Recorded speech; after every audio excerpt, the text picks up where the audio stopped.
Miami Dolphin fans, I know you're upset that your team didn't make the playoffs. It's okay. Here at Chat Sports, we're going to continue to keep you guys updated around your favorite team. And in my opinion, the offseason is my favorite time. We're going to be talking about the NFL draft, free agency, and a whole lot more. So before I get into today's show, hit that big red button that says subscribe and turn on those notifications so you don't miss a thing.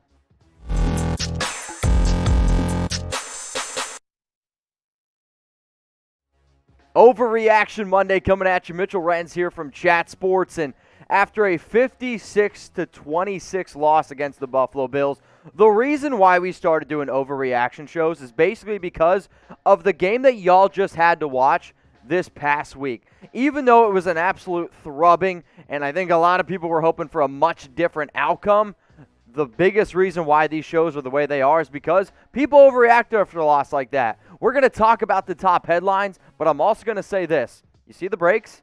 Pump them. Just pump them a little bit. So the top topic that we're going to talk about to start off is Tua. He isn't the future. Guess what? I have a Twitter, I have an Instagram, and there's this really cool thing out there called Google Mom where you can look up trending topics. And the number one trending topic right now around the Miami Dolphins is this. Tua, he might not be the future. And you know what? From all his games that he's had so far as a young rookie, this was his worst one. I mean, I think we can all agree on that, right? 35 of 58, 361 yards, a touchdown, but 3 very costly interceptions. And the touchdown, let's be real, it came in garbage time. The other reason why this one was frustrating is because you saw a Josh Allen type of quarterback who he's going to be the new face of this division.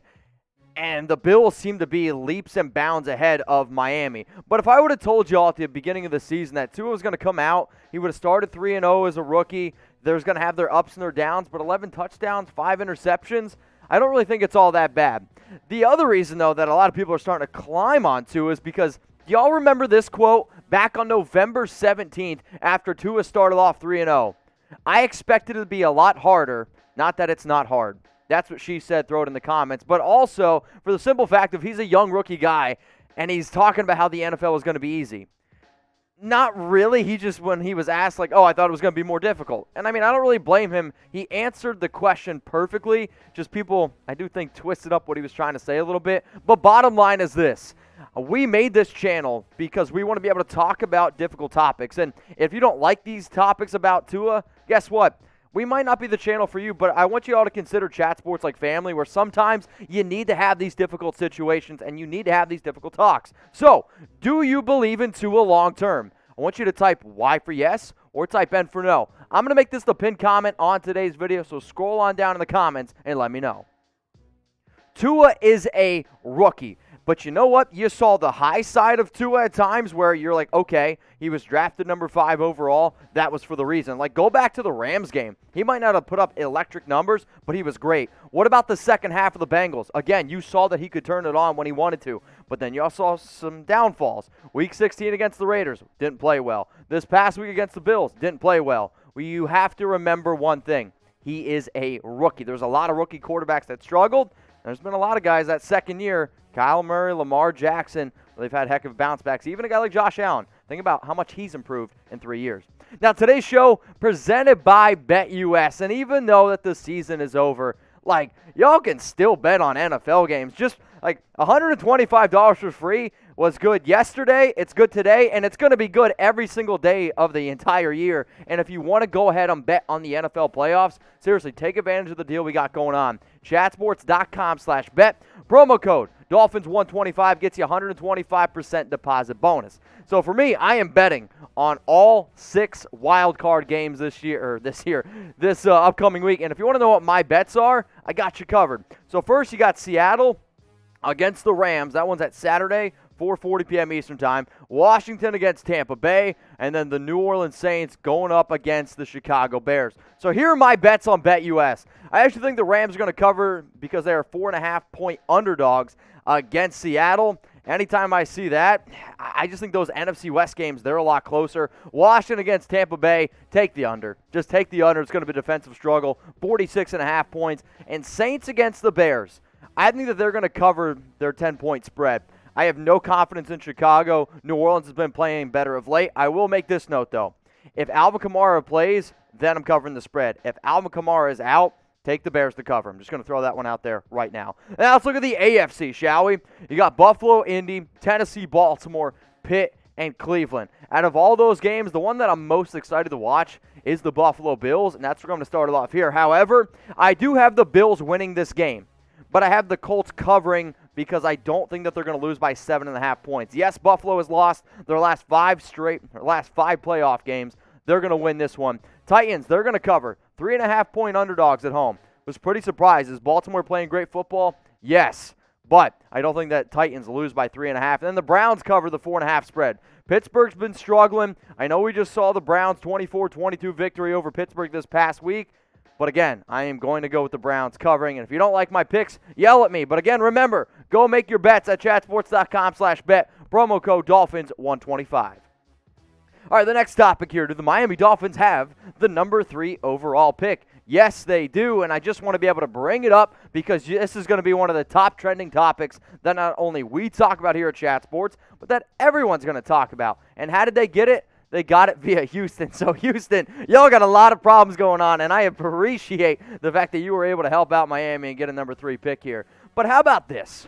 We're going to talk about some quarterbacks that they could potentially take, but if I'm Miami and I'm looking at some realistic options, this is my big board. These are the top 5 players that the Miami Dolphins should go out and draft. Sorry, you don't see Trevor Lawrence on here. He's not falling to 3.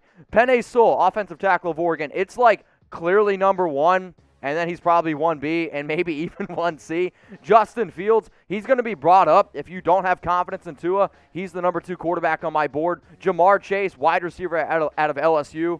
Probably would have been the number 1 receiver taken last year. Didn't play this year, but if you want to take a receiver, maybe you go with a guy like Devontae Smith from Alabama or Micah Parsons, another linebacker who sat out. But I know a lot of y'all are crazy about Micah, who is my number 1 linebacker in this year's draft. So who should they take at number 3? And let's be realistic. I don't want to see any Trevor Lawrences unless y'all plan on trading up to go get him at number 1. And if that's the case, you're giving up both firsts, both your seconds, and maybe even another first-round pick the next year. Like, it's going to cost you an arm and a leg. I'm going to have to trade my entire body. We'd have to do this to go out and get it. Nobody wants to see that. So who should Miami draft at number 3? Go down in the comments and let me know. More NFL draft talk because that's what the offseason is, and I can't wait. But the biggest rumor, and besides Tua being the future, is should Miami go out and potentially draft another quarterback? And it doesn't have to be at number 3 because they also have a pick at number 18 in round 1. And they also have 4 picks in general in the top 50, which I don't think is getting nearly enough talk because this is a team that does have exciting. It's going to be exciting to talk about them during the draft. Also in round 3, pick 82, round 4, 114, and then round 6, 187 overall. So you're looking at 7 picks.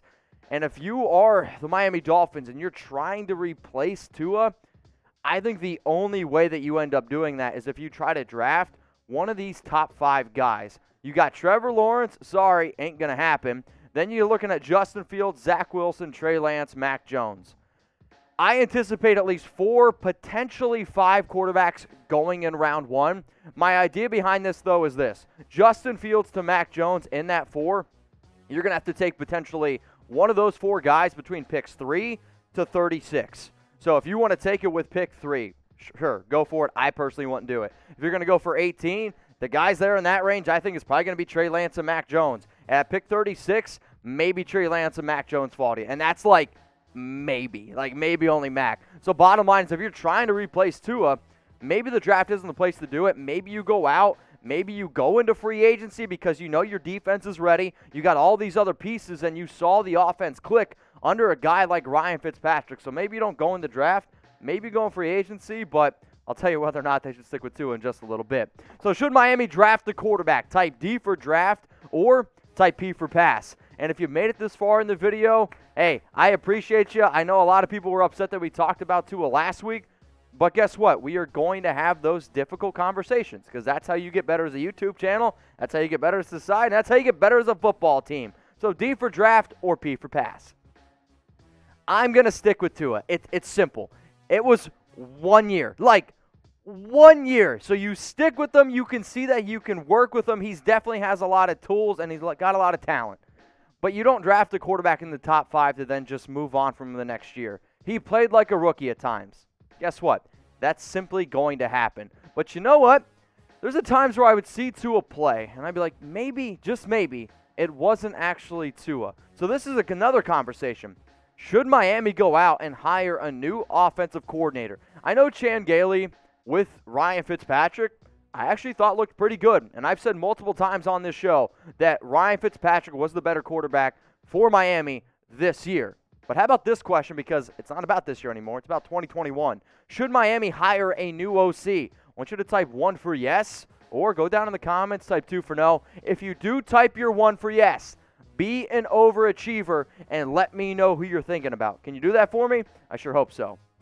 So me, when I really think about this, I think that they honestly should. If you plan on sticking with Tua, I go out and I find a new, young offensive coordinator, because watching Gailey and watching Tua, it was pretty simple to me. They lacked chemistry. They lacked the ability to be able to trust each other. And when Gailey's offensive playbook was with Tua, it was totally different than what it was with Fitz. Sure, Fitz is more of a gunslinger, not afraid to turn the ball over, but you got to have confidence in the guy you drafted number 5 overall, because if you don't have confidence in him, everybody that's in that huddle, everyone that's on that team, they don't have confidence in him. So if you want to keep Tua, this might be hot takey, I'm getting rid of Chan Gailey. I'm going to bring in a new young OC who knows how to work with my young quarterback. The last thing that we're going to talk about, and it's nothing too crazy, the future, it's bright in Miami. Was Week 17 disappointing? Yes. But be honest with me, y'all. If I would have told you at the beginning of the season the Dolphins were going to go 10-6, y'all would have been ecstatic. I mean, I can go back to the videos, and I can look at the predictions. I predicted 7-9. Loser. I was way, way wrong. I still think that Brian Flores deserves to win Coach of the Year. Top to bottom, this was a successful season. Miami was one of the worst football teams in 2019, had an incredible year in 2020. They got a young team, young defense, young offense. This is an up-and-coming team with 4 picks in the top 50. I believe they're 7th in salary cap with, as it stands right now, $32 million. The future is bright, and if you want to be a part of this awesome YouTube channel we got going on here at Chat Sports, hit that big red button that says subscribe.